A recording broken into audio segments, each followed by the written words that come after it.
کہتے ہیں مرد کو قدرت نے محبت اگر 20% دی ہے تو کنٹرول 2% دیا ہے، یعنی مرد سے 20% بھی کنٹرول نہیں ہوتی اور اظہار کر دیتا ہے۔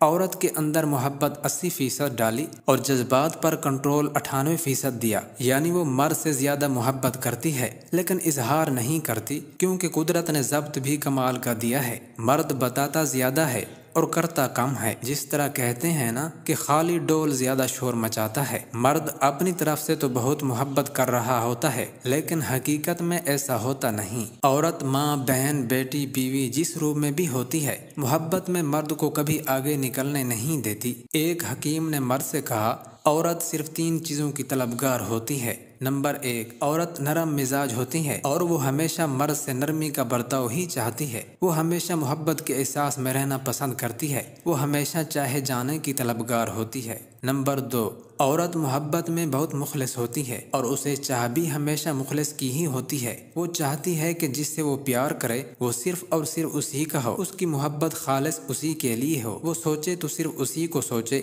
وہ چاہے تو فقط اسی کو چاہے۔ نمبر 3، وہ جس سے پیار کرتی ہے وہ اس سے لڑتی ہے، جھگڑتی ہے، روٹتی ہے، نخرے دکھاتی ہے اور یہ عورت بے ججتا ہے، کیونکہ وہ چاہتی ہے کہ جب وہ روٹھے تو مرد اسے پیار دے۔ وہ صرف پیار پانے کی ضد کرتی ہے اور جب وہ یہ سب کرنا بند کر دے تو سمجھو اسے آپ کے احساس اور پیار کی ضرورت ہے۔ محض ایک انسان کی موجودگی آپ کو دنیا سے بیگانہ کر دیتی ہے۔ کچھ لوگ ہمارے حق میں کبھی بہتر نہیں ہوتے اور یہ بات ہمیں گزرے وقت کے سوا کوئی نہیں سمجھا سکتا، پھر ہمیں اللہ کا احسان یاد آتا ہے۔